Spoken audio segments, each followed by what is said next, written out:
selon toi, Flo, qui est le plus en confiance? Lyon parce qu'en tête ou le PSG parce que grosse série en cours? Le PSG. Le Ouais. PSG parce qu'il est sur une bonne dynamique. Lyon est privé de plusieurs joueurs. Grenier, Gourcuff, Dabo de mémoire est suspendu. Non, Réveillère va jouer finalement, hein, je crois.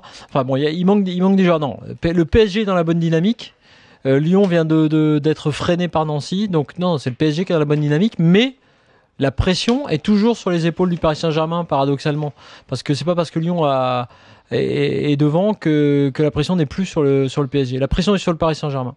Alors, côté parisien, les absents sont Alex, Bodmer, bon ça c'est pas forcément une grande surprise, Waro qui est blessé, tout comme Néné, apparemment blessé à un mollet, et puis Sissoko qu'on ne voit plus, hein. Sissoko c'est qui surtout est clairement désormais relégué au 5e, 6e rang des milieux de terrain. C'est surtout Alex, hein, puisqu'en fait ça permet à Sakho de jouer, et sinon c'est à peu près la même équipe, donc enfin il peut aligner à peu près la même équipe, et puis il y a une incertitude toujours sur le poste d'arrière droit qui est pas liée à des blessures, mais Jallet, Van der Wiel, une vraie concurrence. Ouais.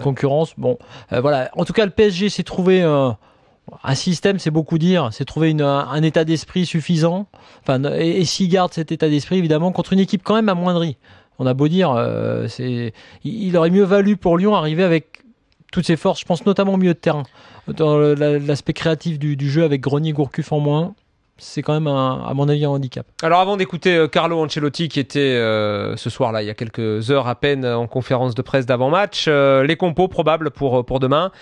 Côté parisien, Sirigu, Jallet ou Van der Wiel donc, Thiago Silva, Sakho dans l'axe, Maxwell à gauche, Pastore, Chantôme, Thiago Motta, Lavezzi au milieu si on veut, hein. En gros Thiago Motta et Chantôme en récupérateur, Pastore, Lavezzi sur les côtés, c'est exactement. un peu le nouveau 4-4-2.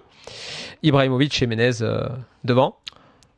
Classique. C'est pas mal. Côté lyonnais, Vercoutre dans les buts. Réveillère théoriquement ou Fofana si Réveillère n'est pas là. Bisevac qui revient au parc. J'ai cru voir que Réveillère c'était bon. Non, j'ai rêvé. Bah, il y a encore une petite incertitude. Ouais. Lovren qui revient lui aussi, hein, pour ce match. Alors je sais pas si c'est bien ou si c'est un risque d'ailleurs parce que. Moi je te dirais évidemment, Lovren qui revient c'est bien pour Lyon. Et puis après je te dis tout de suite, tu dis attention au parc pour un retour, les automatismes, Ibra dans les pattes. Bon. C'est un vrai petit défi, un vrai coup tenté par Rémi Garde. Umtiti pour compléter la défense de l'OL. Gonalon, Mwemba en récupérateur. Bastos, Malbranck, Lisandro et Bafé, Gomis. Ça tient la route quand même. Hein. C'est pas mal. En fait, si Réveillère venait à manquer, le problème c'est les ailes de la défense, on va dire.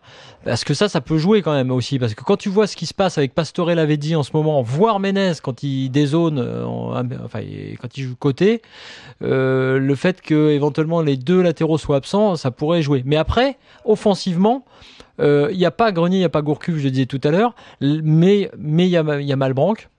T'as Gomis qui est en confiance aussi. Bon, voilà. En fait, pour Lyon, c'est pas très compliqué parce que c'est pas à eux d'aller justement créer, d'aller prendre le ballon. Et c'est pas eux qui vont avoir la responsabilité, on va dire, du jeu.